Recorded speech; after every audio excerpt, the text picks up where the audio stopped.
رسول الله رسول الله أسألك يا ربي لقيا أسألك يا ربي لقيا عند الحوض يلاقينا ومع الصحب يروينا وللجنات أمانينا لا تخذلنا يا رب وللجنات أمانينا لا تخذلنا يا رب صلی اللہ علیہ وسلم۔ بسم اللہ الرحمن الرحیم نحمدہ ونصلی علی رسول الکریم اما بعد قال رب اشرح لی صدری ویسر لی امری واحلل عقدۃ من لسانی یفقہوا قولی اللہم انی اسألک علما نافعا وعملا متقبلا ورزقا طیبا اللہم صلی علی محمد کلما ذکرہ الذاکرون وکلما غفل عن ذکرہ الغافلون۔ عزیز سامعین السلام علیکم ورحمۃ اللہ وبرکاتہ۔ اب کل ہم نے دیکھا تھا کس طرح سے اللہ کے رسول صلی اللہ علیہ وسلم نے تمام مال غنیمت کو بانٹ دیا، اور پھر انصار کے ساتھ جو معاملہ درپیش آیا تھا، اس کے بعد غنیمت تقسیم ہونے کے بعد حوازن کا وفد مسلمان ہو کر آ گیا۔ اب حوازن کے لوگ میں سے 14 لوگ جو ہے آ کے، اور ان کا سربراہ زہر بن سرور تھا، اور اس میں رسول اللہ صلی اللہ علیہ وسلم کا رضائی چچا ابو برقان بھی تھا۔ رضائی چچا یعنی جو یہ بنو کون سے قبیلے کے تعلق تھا، جو حضرت حلیمہ رضی اللہ تعالیٰ عنہ۔ تو یہ لوگ حاضر ہوئے اور ان لوگوں نے کہا کہ اللہ کے رسول صلی اللہ علیہ وسلم آپ ہم پر رحم فرمائیے۔ تو آپ صلی اللہ علیہ وسلم نے ان سے کہا کہ ابھی سب تو میں نے مال بانٹ دیا ہے، قیدی دے دیے ہیں آپ کا، اور انہوں نے واپس اس طرح سے دہائی دی کہ دل پسیج جائے۔ تو آپ نے فرمایا میرے ساتھ جو لوگ ہیں میں انہیں دیکھ رہی ہوں اور مجھے سچ بات زیادہ پسند، اس لیے بتاؤ کہ تمہیں اپنے بال بچے زیادہ محبوب ہیں یا مال؟ انہوں نے کہا ہمارے نزدیک خاندانی شرف کے برابر کوئی چیز نہیں۔ تو آپ نے فرمایا اچھا، جب میں نماز ظہر پڑھ لوں تو تم لوگ اٹھ کر کہنا کہ ہم رسول اللہ کو مومنین کی جانب سے سفارش بناتے ہیں اور مومنین کو رسول اللہ کی جانب سفارش بناتے ہیں، آپ ہمیں ہمارے قیدی واپس کر دیں۔ اس کے بعد جب آپ نماز سے فارغ ہوئے تو یہ لوگوں نے یہی کہا۔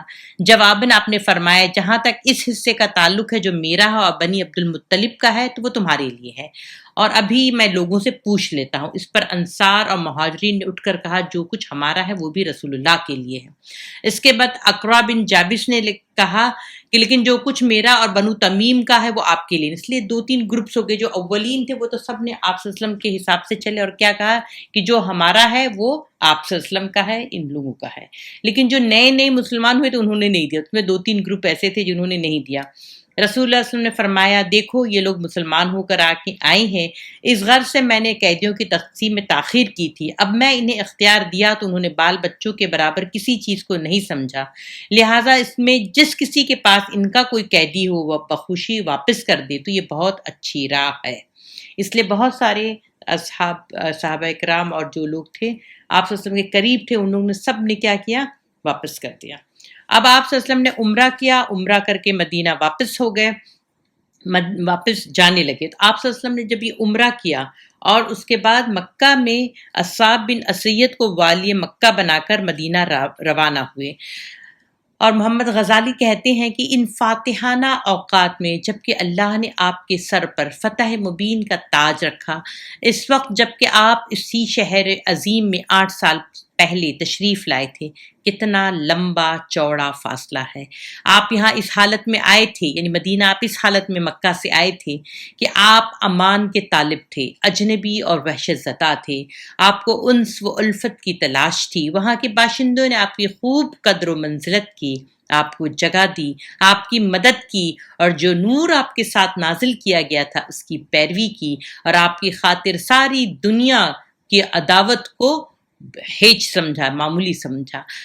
اب آپ وہی ہیں، آپ جس نے شہر کو ایک خوفزدہ مہاجر کی حیثیت سے آپ کا استقبال کیا تھا، آپ صلی اللہ علیہ وسلم وہی ہیں، اور وہ شہر بھی وہی ہے جس نے مہاجر کی حیثیت سے آپ کا استقبال کیا تھا۔ آج 8 سال بعد وہی شہر آپ کا اس حیثیت سے استقبال کر رہا ہے کہ مکہ آپ کے زیر نگی ہے، آپ کے قدموں میں ہے، اور اس نے اپنی کبریائی اور جاہلیت کو آپ کے پیروں تلے ڈال دیا ہے، اور آپ صلی اللہ علیہ وسلم اس کی پچھلی خطا معاف کر کے اسے اسلام کے ذریعے سرفرازی بخش رہے ہیں۔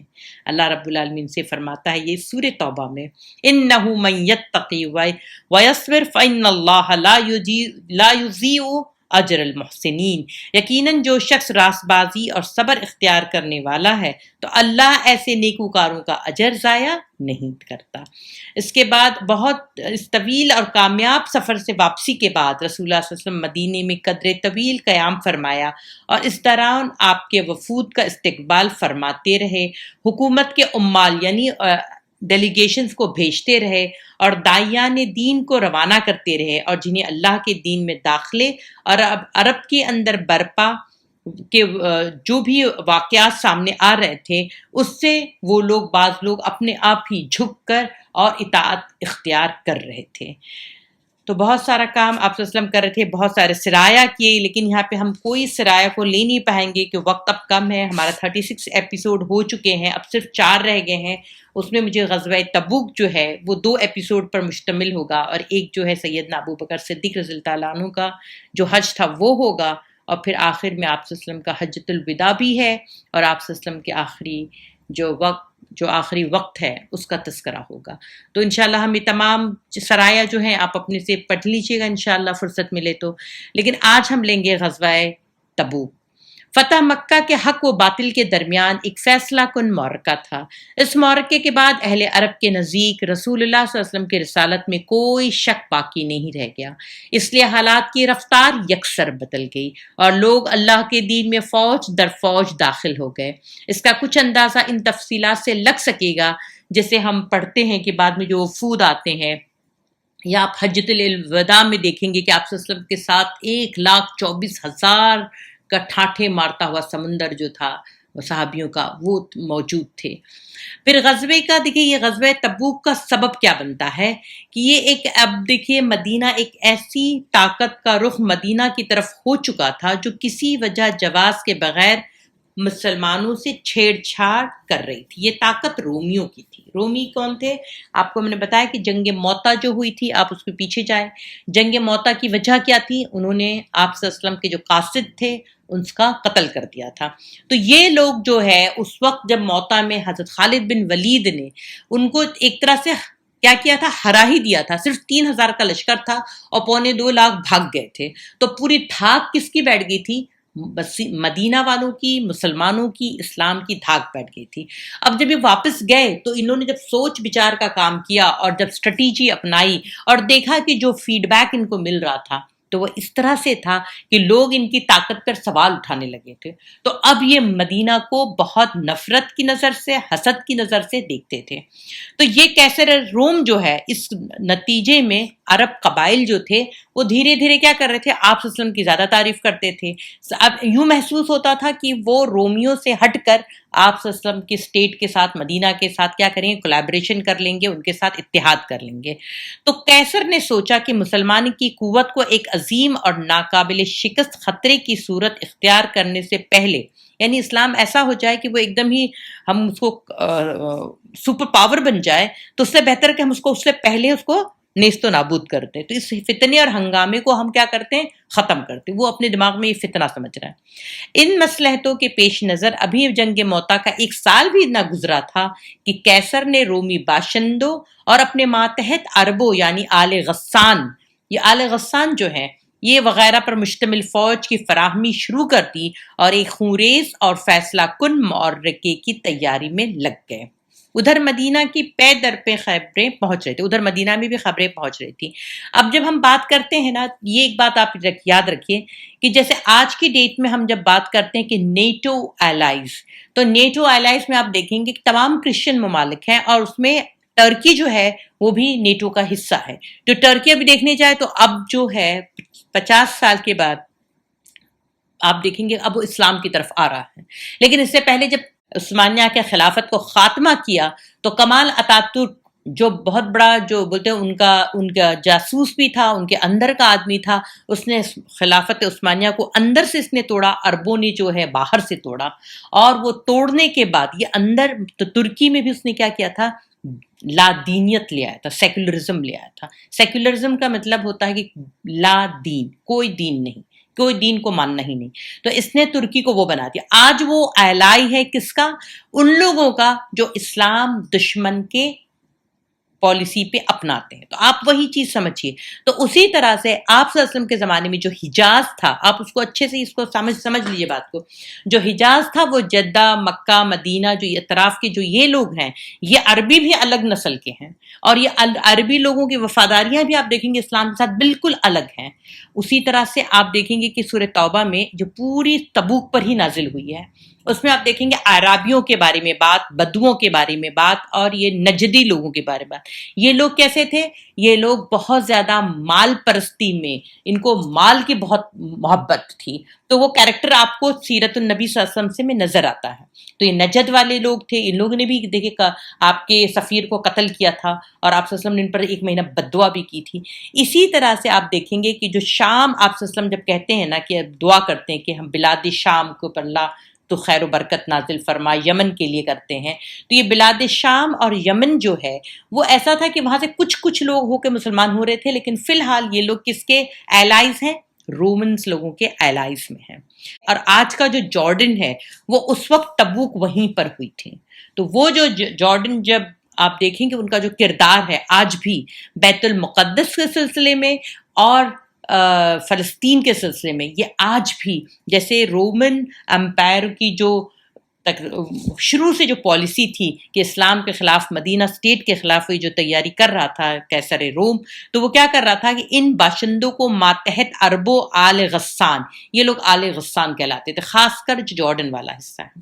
تو یہ اگر پس منظر آپ رکھیں گے ذہن میں، تو اس وقت جو تبوک ہوا تھا، اور آج بھی مسجد اقصیٰ جو ہے وہ انشاءاللہ العزیز، آج تو اس پہ حملہ لوگ کر رہے ہیں، آج اٹیک ہو رہا ہے، اللہ اس کی حفاظت فرمائے، لیکن ایمان ہے کہ مکرہ مکر اللہ واللہ خیر الماکرین، وہ اپنا پلان کرتے ہیں، اللہ اپنا پلان کرے گا انشاءاللہ۔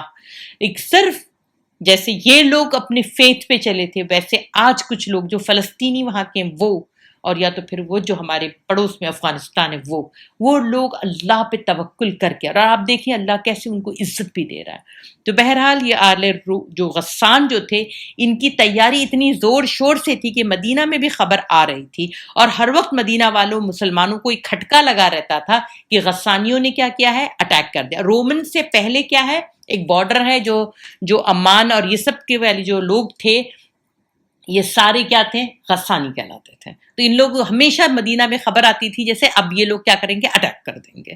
تو ایک بار کا واقعہ یہ ہوتا ہے کہ اسی زمانے میں آپ صلی اللہ علیہ وسلم کے گھر کے اندرونی حالات میں بھی ازواج مطہرات کو کافی مشکلات آ رہی تھی۔ وہ ایک الگ موضوع ہے، اس لیے میں اس کو کور نہیں کروں گی، سرسری طور سے بتا رہی ہوں کہ آپ صلی اللہ علیہ وسلم نے کیا کیا تھا، ایلیا کر لیا تھا۔ وہ روز کے جھگڑے اور لڑائی اور بات چیت، جھگڑے اور لڑائی نعوذ باللہ آپ اس کو ہم لوگوں کی طرح سے نہ سوچیں، لیکن یہ تھا کہ آپ صلی اللہ علیہ وسلم کو بہت پریشر تھا گھر کے اندر سے، اور آپ صلی اللہ علیہ وسلم کو باہر سے بھی بہت پریشر تھا۔ ابھی یہ خبریں مل رہی ہیں کہ رومن جو ہے اٹیک کرنے والے، یہ دونوں صورتوں میں آپ صلی اللہ علیہ وسلم بہت ناراض ہو جاتے ہیں، اور کیا کرتی ہیں، ایلیا کر لیا تھا، انہیں چھوڑ کر آپ صلی اللہ علیہ وسلم ایک الگ سے کمرے میں، ایک بالا خانے میں آپ نے قیام کیا تھا، اور کوئی بھی ازواج مطہرات کے پاس نہیں جاتے تھے، اور یہ 1 مہینہ تک تھا۔ تو آپ صلی اللہ علیہ وسلم اس وقت عمر بن خطاب رضی اللہ تعالیٰ عنہ کی جو بیان کرتے ہوئے یہ بات کہتے ہیں کہ جب ایک انصاری میرا ساتھی تھا، تو اس نے ایک بار، میں سویا تھا تو وہ آیا اور اس نے دروازہ پیٹا، اس نے کہا اٹھو اٹھو، تو میں نے کہا کیا ہوا، کیا غسانی آ گئے؟ یعنی حضرت عمر رضی اللہ عنہ کو ہر وقت جو خدشہ کس بات کرتا تھا، کس طرح سے ہم جنگ کریں اور کس طرح سے ڈیفینس کریں۔ تو اس انصاری نے کہا نہیں، اس سے بھی بڑی بات ہو گئی ہے کہ رسول اللہ صلی اللہ علیہ وسلم نے اپنی بیویوں سے علیحدگی اختیار کر لی ہے، علیحدہ ہو گئے ہیں۔ تو اسی زمانے میں عمر رضی اللہ عنہ جو ہے بہت فکر مند ہوتے کہ ان کی اپنی بیٹی بھی کیا ہے، ام المومنین ہیں حضرت حفصہ رضی اللہ تعالیٰ عنہ، لیکن وہ کسی کے اپنی بیٹی کو بہت سمجھاتے ہیں. حضرت عائشہ رضی اللہ تعالیٰ عنہ کو بہت بڑے مقام پہ رکھتے ہیں، ان کو پتا تھا کہ سارے مدینہ والوں کو پتا تھا کہ اللہ کے رسول ان سے بہت محبت کرتے ہیں. تو وہ حضرت عائشہ سے تو نہیں کہتے، لیکن ام سلمہ رضی اللہ تعالیٰ عنہ، یہ ان سے دور کی ان کی رشتہ داری بھی تھی اور واقفیت تھی مکہ سے. تو یہ ام سلمہ رضی اللہ تعالیٰ عنہ کے پاس بھی جاتے ہیں حضرت عمر رضی اللہ تعالیٰ عنہ، اور ان کو سمجھانے کی کوشش کرتے ہیں کہ دیکھیے اللہ کے رسول کا کیا مقام ہے، آپ لوگ کیوں اس طرح سے باتیں کرتی ہیں اور کیوں آپ ان کو پریشان کرتی ہیں آپ لوگ. تو یہ ام سلمہ رضی اللہ تعالیٰ عنہ جو ہے بہت بالغ نظر، سنجیدہ اور سینئر تھیں. تو انہوں نے عمر رضی اللہ تعالیٰ عنہ کو بہت اچھے سے ٹھنڈے سے جواب دیا کہ کیوں آپ دیکھیں گے یہ غزوہ تبوک میں عمر رضی اللہ تعالیٰ عنہ کا مقام. آپ کو دیکھا میں نے شروع میں بھی بتایا تھا کہ کس طرح بدر میں عمر رضی اللہ عنہ کی ایڈوائس کو اللہ اور قرآن جو ہے پسند کرتا. اسی طرح سے اس غزوے میں بھی تبوک میں آپ دیکھیں گے منافقوں کے تعلق سے عمر رضی اللہ عنہ کی جو رائے تھی قرآن کی وہی رائے تھی. تو وہ ہر معاملے میں بولتے ہیں. تو یہ حضرت ام سلمہ کو یہ بات پتہ تھی بدر والی بات. تو کہتے عمر تم ہر وقت مشورہ دیتے رہتے ہو، اب تم اس قابل ہو گئے ہو کہ اللہ کے رسول صلی اللہ علیہ وسلم کی ازواجی زندگی میں بھی تمہارے مشورے سے چلے. اب بولتے عمر رضی اللہ عنہ کو ایسا لگا کہ ان کی پیروں تلے زمین کھسک گئی ہو، اور وہ اپنا سب وہ لے کر آتے ہیں اور بہت زیادہ نہ ڈر سے جاتے ہیں اور خاموشی سے چلے جاتے ہیں. یہ واقعہ میں کیوں بتا رہی ہوں کہ ان کو اللہ کے رسول سے اس قدر محبت تھی، وہ چاہتے تھے کہ وہ کیا کریں کہ نہ اللہ کے رسول کی جو پریشانی ہے وہ جو چھٹ جائے. تو اس طرح سے یہ حالات تھے اور غسانی کی اتنی تیاریاں ہو رہی تھیں. اس صورتحال کی سنگینی کا اندازہ اس سے بھی لگا کہ جب اس وقت رومیو کی جانب سے مسلمانوں کو جو بولتے اس قدر دھڑکا لگا رہا تھا، ہر آدمی بولتے نا ایک طرح سے اپنی تیاری جنگ کی رکھا ہوا تھا.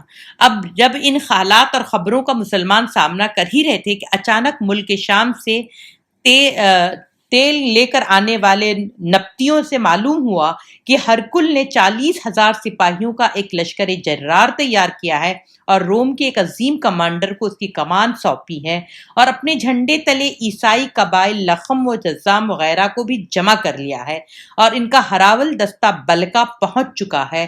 اس طرح ایک بہت بڑا خطرہ مجسم بن کر مسلمانوں کے سامنے آ گیا.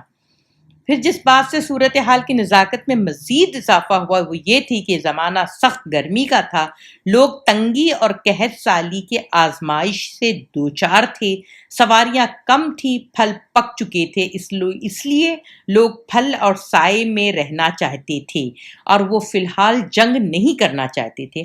اب دیکھیے یہ جو جنگ کے حالات ہیں اللہ یہ آزمائش کر رہا ہے کہ وہ جو حالات تھے مدینہ میں کیسے تھے کہ ایک تو تنگی تھی، قحط سالی ہو چکی تھی پچھلے سال، اور آپ صلی اللہ علیہ وسلم جو مکہ فتح کر کے آئے تو سب وہیں کا وہیں بٹ چکا ہے. اب مدینہ میں وہی اپنے آپ پہ ہے، یعنی وہ سیلف ریلائنس ہے. تو اس وقت قحط سالی کا گزر ہوا. اب جو ہے سیزن کھجور کا آیا، وہ پکی ہوئی کھجور ہے، اس کو اگر یہ لوگ جنگ کے لیے نکلیں گے تو پیچھے اس کو اتارنے والا کون ہے، اس کے باغات کو دیکھ ریکھ کرنے والا کون ہے. تو یہ ساری پریشانی، اور اس وقت جو ہے لوگ جو ہے تپتی ہوئی گرمی میں کھجور کے جب اتارنے کا وقت ہوتا ہے تو لوگ سائے میں رہنا پسند کرتے ہیں. اور وہاں تبوک پہ جانا ہے، امان تک آپ سوچیں، گوگل کر کے دیکھیے میپ پہ کتنی دوری ہے. تو لیکن رسول اللہ صلی اللہ علیہ وسلم نے حالات اور تغیرات کا مطالعہ کیا اور آپ نے اس میں فیصلہ کیا کہ اب ہم جنگ لڑنے میں کاہلی اور سستی سے کام نہیں لینا ہے، اور رومیوں کو مسلمانوں کے زیر اثر علاقوں میں گھسنے دیا اور وہ مدینے تک چڑھ آئے تو اسلامی دعوت پر اس کے نہایت برے اثرات مرتب ہوں گے. اسی لیے آپ یہ معاملہ طے کر لینے کے بعد آپ نے صحابہ کرام میں اعلان فرمایا کہ لڑائی کی تیاری کر دیں. قبائل عرب اور اہل مکہ کو بھی پیغام دیا کہ لڑائی کے لیے نکل پڑیں. آپ کا دستور تھا جب کسی غزوے کا ارادہ فرماتے تو کسی اور جانب کا رخ کرتے، لیکن صورتحال کی نزاکت اور تنگی کی شدت کے سبب اب کی بار آپ نے صاف صاف اعلان کیا کہ رومیوں سے جنگ کا ارادہ ہے تاکہ لوگ مکمل تیاری کر لیں. آپ نے اس موقع پر لوگوں کو جہاد کی ترغیب بھی دی اور جنگ پر ابھارنے کے لیے سورۃ توبہ اکثریت جو ہے وہ غزوہ تبوک پر نازل ہوئے، وہ انشاءاللہ میں لوں گی آج. اب اس غزوے کے لیے تیاری کے لیے صحابہ کرام نے جو ہی رسول اللہ صلی اللہ علیہ وسلم کا ارشاد سنا، آپ صلی اللہ علیہ وسلم نے رومیوں سے جنگ کی دعوت دے رہے ہیں تو جھٹ اس کی تعمیل کے لیے دوڑ پڑے اور پوری تیز رفتاری سے لڑائی کی تیاری شروع کر دی۔ قبیلے اور برادریاں ہر جانب مدینہ سے اترنا شروع ہو گئیں، سوائے ان لوگوں کے جن کے دلوں میں نفاق کی بیماری تھی۔ کسی مسلمان نے اس غزوے سے پیچھے رہنا گوارا نہ کیا، البتہ 3 مسلمان ایسے تھے جو اس میں سے ایک بدری بھی ثابت تھے، وہ صحیح ایمان ہونے کے باوجود اس غزوے میں شریک نہ ہو سکے، اور اس کے بعد جو ہے آپ ان کے بارے میں ذکر سورہ توبہ میں آتا ہے، اسی لیے سورہ توبہ کا نام بھی توبہ ہے کہ اللہ نے ان کی توبہ قبول فرما لی۔ سورۃ البرات بھی ہے جو ہم انشاءاللہ لیں گے اب سیدنا ابوبکر صدیق جب حج کے لیے جاتے، تو دونوں سورت نام جو اس سورت میں پڑا ہوا تھا۔ تو اللہ رب العالمین نے یہاں پہ جب سورہ توبہ جو نازل کی ہے، آپ اس سورہ توبہ کو اپنے سے ذاتی طور سے مولانا مودودی رحم اللہ کا جو ترجمہ ہے اس کو ضرور پڑھیں، بہت ہی خوبصورت آپ کو بات سمجھ میں آئے گی۔ اس طرح مسلمانوں نے کیا کیا، آپ صلی اللہ علیہ وسلم کے کہنے پہ خوب صدقہ اور خیرات کرنے میں ایک دوسرے سے آگے نکل جانے کی کوشش کی۔ حضرت عثمان بن عفان رضی اللہ تعالیٰ عنہ نے ملک شام کے لیے قافلہ تیار کیا تھا، جس میں 200 اونٹ تھے، 200 اوقیہ تقریباً 19.5 کلو چاندی تھی، آپ نے سب صدقہ کر دیا۔ اس کے بعد 100 اونٹ اور صدقہ کیا، اس کے بعد 1000 دینار یعنی 500 کلو سونے آپ کے لے کر آئے اور آپ صلی اللہ علیہ وسلم کی آغوش میں ڈال دیا۔ پھر رسول اللہ صلی اللہ علیہ وسلم انہیں الٹتے جاتے تھے اور فرماتے جاتے تھے، آج کے بعد عثمان جو بھی کریں انہیں ضرر نہ ہوگا۔ اس کے بعد حضرت عثمان رضی اللہ تعالیٰ عنہ نے پھر صدقہ کیا، یہاں تک کہ ان کی صدقے کی مقدار نقدی کے علاوہ 900 اونٹ اور 100 گھوڑے تک جا پہنچی۔ سبحان اللہ۔ اور یہیں سے حضرت عثمان کو غنی کا ٹائٹل ملا، عثمان غنی رضی اللہ تعالیٰ عنہ۔ اور اس کے بعد اللہ کے رسول نے ان کو یہ دے دی بشارت کہ آج اس کے بعد سے عثمان جو بھی کریں انہیں ضرر نہ ہوگا، انہیں نقصان نہ ہوگا دنیا اور آخرت میں، مطلب انہیں کوئی قسم کا گناہ نہ ہوگا۔ عبد الرحمن بن عوف رضی اللہ تعالیٰ عنہ جو ہے 29.5 کلو چاندی لے آئے۔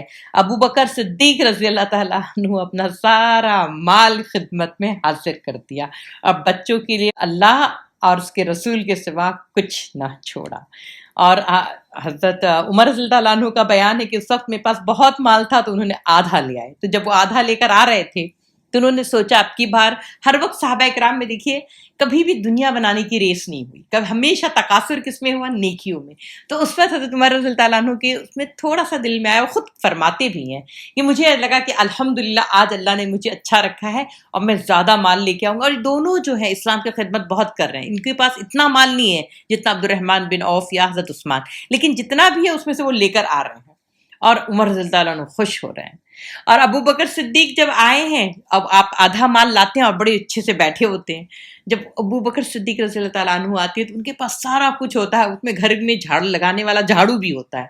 اور جب آپ آ رہے ہیں تو جس قسم کی ڈریسنگ ابو بکر صدیق رضی اللہ تعالیٰ عنہ کرتے ہیں، آپ صلی اللہ علیہ وسلم ان کو دیکھتے ہیں مسکراتے ہیں، اور اوپر دیکھتے ہیں مسکراتے ہیں، اور کہتے ہیں ابو بکر سے کہ آپ نے گھر میں کیا چھوڑا ہے؟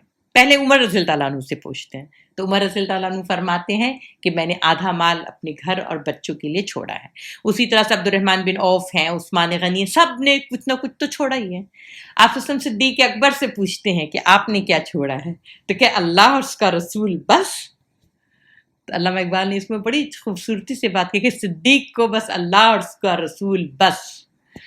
تو بہرحال آپ جب صلی اللہ علیہ وسلم ان کو اوپر سے نیچے دیکھتے ہیں اور اوپر دیکھتے ہیں اور پھر فرماتے ہیں کہ ابو بکر نے جس قسم کی جو کپڑے پہنے ہوئے ہیں، جس قسم کا ان کا حلیہ ہے، اللہ نے حکم دیا ہے کہ آسمان پہ تمام فرشتوں کو کہ آج ابو بکر صدیق کے حلیے میں مجھے تم لوگ نظر آؤ۔ سبحان اللہ، یہ ان کا مقام ہے۔ ابو بکر صدیق کا بہت بڑا مرتبہ ہے رضی اللہ تعالیٰ عنہ۔ تو بہرحال یہ سارے مال جمع کرتے ہیں اور اس میں بہت سارے مال آ جاتے ہیں۔ عورتوں نے بھی اپنے زیورات دے دیے، کسی نے مطلب سارے زیورات دے دیے، کسی نے آدھے دے دیے، اور جس کے پاس جو کچھ تھا کسی نے اپنا ہاتھ نہ روکا اور بخل سے ناکام نہ لیا۔ اور اسی میں اگر کسی کو یاد ہوگا، جنہوں نے سنا ہوگا آرٹ آف لونگ جو ہم نے 3rd لیا تھا، اس میں جو وہ صحابی تھے جو غریب صحابی تھے وہ کیا کیے تھے، پوری رات محنت کر کے ان کو کچھ کلو کھجور ملی تھی اور وہ تھوڑی سی کھجور اپنے گھر میں رکھ کر آئے، یعنی تقریباً 2 کلو تک لے آئے ہوں گے۔ تو وہ آتے ہیں تو جب دیکھتے اتنا سارا مال، سوچیے حضرت عثمان کا مال پڑا ہے، عبد الرحمن بن عوف، ابو بکر صدیق، عمر رضی اللہ تعالیٰ عنہ اور تمام صحابہ صحابیات کا مال پڑا ہے، اس میں 2 کلو کھجور کی کیا حیثیت ہوگی؟ اب وہ دیکھ رہے ہیں جا رہے ہیں، دیکھ رہے ہیں جا رہے ہیں، تو اللہ کے رسول ان کو کیا فرماتے ہیں، آپ آئیے، بلاتے ہیں۔ اب وہ شرمندہ ہوتے ہیں، ان کے آنکھ میں صرف آنسو تھے، اور اللہ کے رسول صلی اللہ علیہ وسلم سے ایسے مسکینی سے صرف کھجور رکھتے ہیں، کچھ نہیں بولتے ہیں۔ اللہ کے رسول صلی اللہ علیہ وسلم کہتے ہیں اس کھجور کو اس ڈھیر پہ رکھ دو تاکہ اللہ اس کے صدقے سب کو قبول کر لے۔ یہاں پہ کیا دیکھا جاتا ہے؟ کوالٹی دیکھی جاتی ہے اسلام میں، کوانٹیٹی نہیں دیکھی جاتی۔ ان کے لیے تو کیا تھا، وہ 2 کلو کھجور جو تھے ان کا 100% تھا، انہوں نے پورا 100% لا کے دے دیا تھا۔ اب یہ جب یہ لا رہے تھے، یہ جیسے جو غریب اور مسکین بھی جو تھے وہ اپنا دے رہے تھے، تو یہاں پر مشرکین اور جن کے دل میں بغض تھا، نفرت تھی، یعنی منافقین، وہ کیا کر رہے تھے، وہ اپنی باتیں بنا رہے تھے۔ اسی میں سے نا یہ جب دھوم دھام سے جوش و خروش اور بھاگ دوڑ کے نتیجے میں لشکر تیار ہو گیا، تو رسول اللہ صلی اللہ علیہ وسلم نے حضرت محمد بن مسلمہ کو مدینے کا گورنر بنایا اور حضرت علی بن ابی طالب کو اپنے اہل و عیال کی دیکھ بھال کے لیے مدینہ میں رہنے کا حکم دیا، لیکن منافقین نے ان پر طعنہ زنی کی، اس لیے وہ مدینہ سے نکل پڑے اور رسول اللہ صلی اللہ علیہ وسلم سے جا ملے، لیکن آپ نے انہیں پھر مدینہ واپس کیا اور فرمایا، کیا تم اس بات سے راضی نہیں ہو کہ مجھ سے تمہیں وہی نسبت ہے جو موسیٰ سے حضرت ہارون کی تھی، البتہ میرے بعد کوئی نبی نہیں ہے۔ یہ دیکھیے ایک اہم واقعہ تبوک سے پہلے تھا۔ اللہ کے رسول صلی اللہ علیہ وسلم نے کیا کیا، حضرت علی رضی اللہ تعالیٰ عنہ کو کہا کہ تم میری باقی ڈیوٹیز اور گھر کی ڈیوٹیز جو ہے پوری کون دیکھے گا، علی تم دیکھو گے۔ تو یہ منافقین لوگوں نے ان کو تانا دیا، تو یہ تو اتنے بہادر تھے بھی، خیبر کا درہ انہوں نے اکھاڑ پھینکا تھا، تو یہ واپس جاتے ہیں، آپ صلی اللہ علیہ وسلم ملتے ہیں تو اللہ کے رسول واپس بھیجتے ہیں اور یہ بات کہتے ہیں کہ کیا تم اس بات سے راضی نہیں کہ تمہاری میرے ساتھ وہی نسبت ہے جو موسیٰ کو ہارون کے ساتھ تھی، البتہ میرے بعد کوئی نبی نہ ہوگا۔ تو اللہ کے رسول صلی اللہ علیہ وسلم جو ہے ختم نبوت یہ یہیں سے معلوم پڑتی ہے، تبوک کے سفر سے شروع ہوتی ہے، تبوک کے سفر پہ ختم ہوتی ہے۔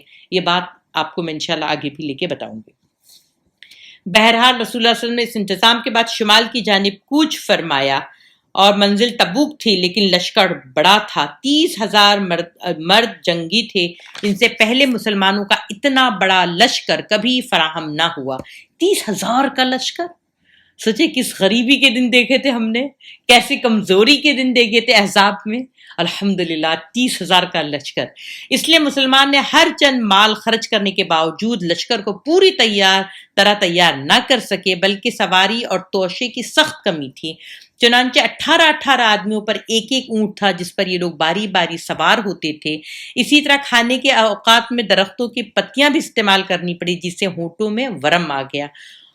اور تبوک کی راہ میں لشکر کا گزر جو ہے دیار سمود میں ہوا۔ سمود وہ قوم تھی جس نے وادی القرا کے اندر چٹانیں تراش کر مکانات بنائے تھے، آج کی ڈیٹ میں پیٹراس ہم کہتے ہیں۔ وہ جگہ ہے جہاں سے یہ سمود والے لوگ جنہوں نے بنایا تھا، کاٹ کر جو بلڈنگیں بنائی تھی، صحابہ کرام وہاں پہ جب پہنچے تو آپ صلی اللہ علیہ وسلم نے منع کیا کہ نہ یہاں کا پانی لینا، نہ وضو کرنا، جو آٹا تم نے گوندھا ہے اسے بھی جانور کو کھلا دو، خود نہ کھاؤ۔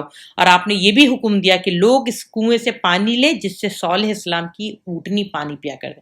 وہ پورا ایریا ہی کیا ہے، اللہ کے عذاب کا اندر آج بھی ہے، اور لوگ وہاں پہ جب جاتے ہیں، آج ٹورزم جو بنائے تھے تو لوگ فوٹو کھینچتے ہیں اور خوب دکانیں کھلی ہیں اور لوگ عیش کرتے ہیں۔ پیٹراس جو ہے وہ اللہ کی لعنت ہے، اس جگہ پہ اللہ کے رسول نے لعنت کیا۔ صحیحین میں ابن عمر رضی اللہ عنہ سے روایت کہ نبی صلی اللہ علیہ وسلم جب دیار سمود سے گزرے تو فرمایا، ان ظالموں کی جائے سکونت میں داخل نہ ہونا، کہیں تم پر بھی وہی مصیبت نہ آن پڑے جو ان پر آئی تھی۔ اور روتے ہوئے آپ صلی اللہ علیہ وسلم اپنا سر ڈھکا اور تیزی سے چل کر اللہ سے توبہ کرتے ہوئے واپس چلے گئے۔ اس طرح سے راستے میں تبوک پہنچ کر روایت میں آتا ہے کہ رسول اللہ صلی اللہ علیہ وسلم نے فرمایا، آج رات تم پر سخت سے آندھی چلی گئی، لہذا کوئی نہ اٹھے اور جس کے پاس اونٹ ہو وہ رسی کی مضبوطی سے باندھ دے۔ چنانچہ سخت آندھی چلی، ایک شخص کھڑا ہو گیا تو آندھی نے اٹھا کر اسے طے کی 2 پہاڑیوں کے پاس پھینک دیا۔ اور اسی سفر میں رسول اللہ صلی اللہ علیہ وسلم کا معمول تھا کہ آپ ظہر اور عصر کی نمازیں اکٹھا اور مغرب اور عشاء کی نمازیں اکٹھا پڑھتے تھے، جمع تقدیم بھی کرتے تھے اور جمع تاخیر بھی کرتے تھے۔ جمع تقدیم کا مطلب یہ ہے کہ ظہر اور عصر دونوں ظہر کے وقت میں اور مغرب اور عشاء دونوں مغرب کے وقت میں پڑھ لی جائیں، اور جمع تاخیر کا مطلب کہ ظہر اور عصر دونوں عصر کے وقت میں اور مغرب اور عشاء دونوں عشاء کے وقت میں۔ اسلامی لشکر تبوک میں اتر کر خیمہ زن ہوا، وہ رومیوں سے 2 ہاتھ کرنے کے لیے تیار تھا۔ پھر رسول اللہ صلی اللہ علیہ وسلم نے اہل لشکر کو مخاطب کر کے ایک بہت عمدہ خطبہ دیا۔ آپ نے جو ارشاد فرمایا، دنیا اور آخرت کی بھلائی کی رغبت دلائی، اللہ کے عذاب سے ڈرایا اور اس کے انعامات کی خوشخبری دی، اس طرح فوج کا حوصلہ بلند ہو گیا۔ اس میں توشے، ضروریات اور سامان کی کمی کے سبب جو نقص اور خلل تھا وہ اس راہ سے پر ہو گیا۔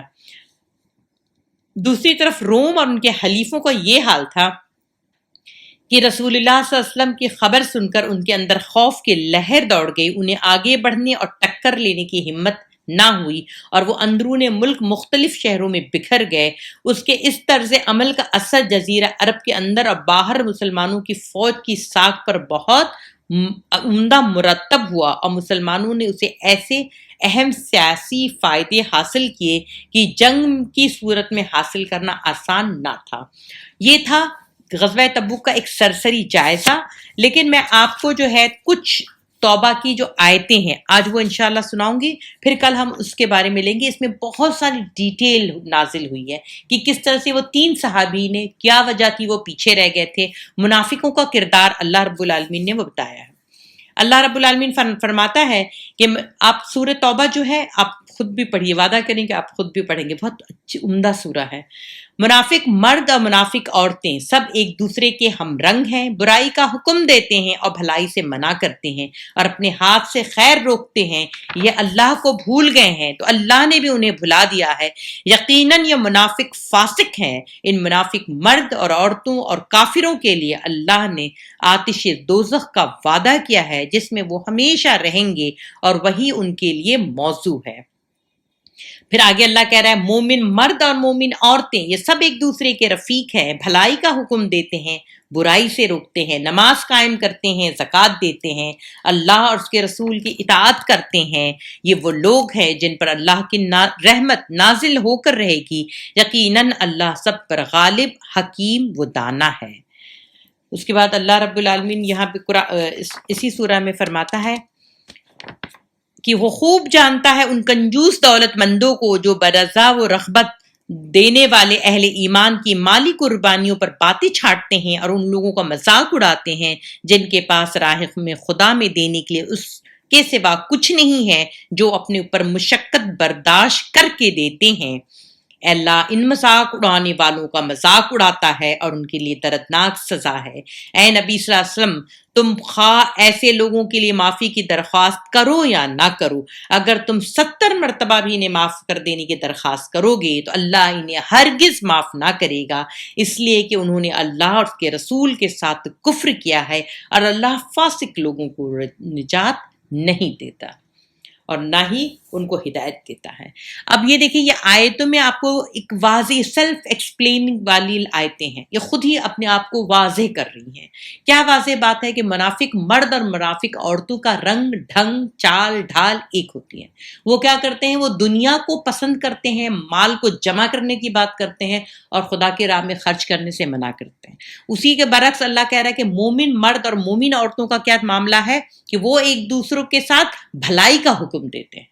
تو آج دیکھیے ہم اور آج بھی آپ بھی ہم اس بھلائی میں سبقت کریں کہ بھلائی کی طرف لوگوں کو دعوت دیں۔ کہاں پہ خیر مل رہا ہے، بھلائی مل رہی ہے، آپ اس کو بانٹنے والے ہوں، پہنچانے والے ہوں، بتانے والے ہوں، اور کچھ نہیں تو یہ اتنا تو کریے ہی، ورنہ آپ کرنے والے ہوں۔ اس کے علاوہ آپ جو بھی خرچ کریں گے اللہ اس کے رسول کیا ہے اس سے غافل نہیں ہے۔ اس کا جو اللہ جو ہے اس کو اپنے آپ پہ لیتا ہے کہ یہ آپ مجھے قرضہ دے رہے ہو، تو اللہ کی راہ میں خرچ کریے۔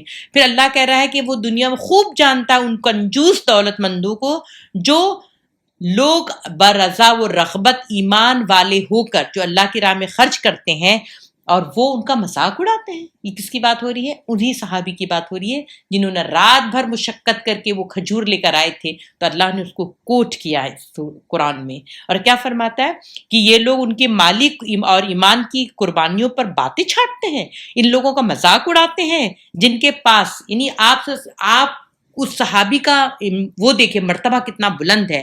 ان کے پاس کچھ نہیں ہے جو اپنے اوپر مشقت برداشت کر کے دیتے ہیں. یعنی رات بھر اس شخص نے، اس صحابی نے برداشت کیا مشقت، اس کے بعد جو دیتے ہیں اس کے اوپر یہ باتیں چھاٹ رہے ہیں. اللہ کو بری لگی ہے. تو اللہ ان مذاق اڑانے والوں کا مذاق اڑاتا ہے. تو آج یہاں پہ مذاق اڑانے والوں کی آیت میں وقت نہیں ہے، لیکن آتا ہے دنیا میں بھی یہ ان کو لوگ نفرت کی نظر سے یاد رکھتے ہیں. اب آپ دیکھیے آخرت میں منافقوں کا ایسا حشر ہوگا، جیسے یہ مذاق بناتے وہاں پہ ان کا مذاق مومنین کریں گے. اور دنیا میں بھی آپ دیکھتے ہی ہیں کہ اتنے سال گزرنے کے باوجود کسی نے کیا بگاڑ لیا اسلام کا، اور جو اسلام کو بگاڑنا چاہتا وہ کہاں پہنچا. اور اسلام تو اس غالب ہو کر رہے گا انشاءاللہ. آج مسجد اقصی پہ لوگ وہ کر رہے ہیں، لیکن وہ بھی یقین ہے جس طرح سے اللہ کے رسول صلی اللہ علیہ وسلم صرف 8 سال بعد فتح مکہ کر کے آئے ہیں، اور وہ ایک طرح سے معجزہ تھا، اس اسلام کے نور کو کوئی بجھا نہیں سکا تھا. اسی طرح سے اب جا کے جو ہے نبوت کا پورا جو ہے نبوت پوری دنیا میں پھیل کر رہے گی، یہ اسلام پھیل کر رہے گا. اتنا ہی یقین مجھے بھی ہے، آپ کو بھی ہونا چاہیے انشاءاللہ. اللہ اس کو ضرور پورا کرا کے رہے گا. تو اللہ ان مذاق اڑانے والوں کا مذاق اڑاتا ہے. دیکھیے گا یہ اپنی سارے ٹیکنالوجی کے باوجود، سارے ہتھیار کے باوجود ان کا مذاق لوگ اڑائیں گے کہ چند مٹھی بھر والے ایمان والے لوگوں نے آئے اور کیا کیا؟ اسلام کا بول بالا کیا. یہ اللہ کر کے رہے گا انشاءاللہ. اور اللہ کہہ رہا ہے کہ اے نبی تم خواہ ایسے لوگوں کی معافی کی درخواست کرو یا نہ کرو، اللہ ان کو کبھی معاف نہیں کرے گا. 70 مرتبہ بھی تم بولو گے تو نہیں. کیونکہ عبداللہ بن ابی جو تھا، اس کی ابھی آگے ہم انشاءاللہ لیں گے، اس میں آیا کہ وہ ہمیشہ بدعہدی کرتا تھا، اور اس کی جب موت ہوئی تو اس کا بیٹا آ کے کہتے کہ آپ ان کی نماز جنازہ پڑھ دیجئے، اور آپ صلی اللہ علیہ وسلم کی مغفرت کی دعا کر رہے تھے. تو یہ آیت نازل ہو گئی کہ ان کو آپ ایسے نہیں کریں. آئندہ ان میں سے جو کوئی مرے اس کی نماز جنازہ بھی تم ہرگز نہ پڑھنا، اور نہ کبھی اس کی قبر پر کھڑے ہونا، کیونکہ انہوں نے اللہ اور اس کے رسول کے ساتھ کفر کیا ہے. وہ مرے ہیں اس حال میں کہ وہ فاسق تھے. تو یہ جب تبوک کی واپسی پر کچھ مدت نہ گزری تھی کہ عبداللہ بن ابی رئیس المنافقین مر گیا. اس کے بیٹے عبداللہ بن جو مخلص تھا مسلمانوں میں سے تھے، نبی صلی اللہ علیہ وسلم کی خدمت میں حاضر ہوئے اور کفن میں لگانے کے لیے آپ کا کرتا مانگا. آپ نے کمال فراخ دلی کے ساتھ عطا کر دیا. انہوں نے درخواست کی کہ آپ کی اس کی نماز جنازہ پڑھائیں. آپ تیار بھی ہو گئے. حضرت عمر رضی اللہ عنہ، یہاں پہ پھر دیکھیں حضرت عمر رضی اللہ عنہ آتے ہیں اور فرماتے ہیں، بار بار اعتراض کیا، یا رسول اللہ آپ کیسے شخصی نماز جنازہ پڑھیں گے جو یہ کام کر چکا ہے، یہ کر چکا ہے. مگر یہ سب باتیں سن کر آپ صلی اللہ علیہ وسلم مسکراتے اور اپنی رحمت کی بنا پر جو دوست اور دشمن سب کے لیے عام تھی، آپ نے اس بدترین دشمن حق میں بھی دعائے مغفرت کرنے میں تعمل نہ کیا. آخر جب آپ نماز پڑھنے کے لیے کھڑے ہو گئے تو یہ آیت نازل ہوئی اور براہ راست آپ کو اللہ کے حکم سے آپ کو روک دیا گیا، کیونکہ اب یہ مستقبل کی پالیسی بن گئی تھی کہ مسلمانوں کی جماعت میں منافقین کو کسی بھی طرح پنپنے نہ دیا جائے اور کوئی ایسا کام نہ کیا جائے جس سے اس گروہ کی ہمت افزائی ہو. اور اس سے یہ بھی مسئلہ نکلا کہ فسق اور فجار اور مشہور اور جو خبیث ٹائپ کے لوگ ہیں، ان کی نماز جنازہ نے مسلمانوں کے امام اور سربراہ لوگوں کو نہ پڑھنی چاہیے نہ پڑھانی چاہیے. سوچئے اس کے بعد یہ بن گیا، نہ تاکہ وہ لوگ عام طور سے ذلیل اور رسوا ہو کر مریں. اس طرح سے آپ صلی اللہ علیہ وسلم کا یہ طریقہ ہو گیا تھا کہ جب آپ کسی جنازے پر تشریف لے جاتے تو پہلے آپ مرنے والے کے متعلق دریافت کرتے تھے کہ وہ کس قسم کا آدمی ہے. اگر آدمی معلوم ہوتا کہ برے چلن کا ہے تو آپ اس کے گھر والوں سے کہہ دیتے کہ تمہیں اختیار ہے، جس طرح چاہو اسے دفن کرو، جس طرح چاہو نماز ادا کرو.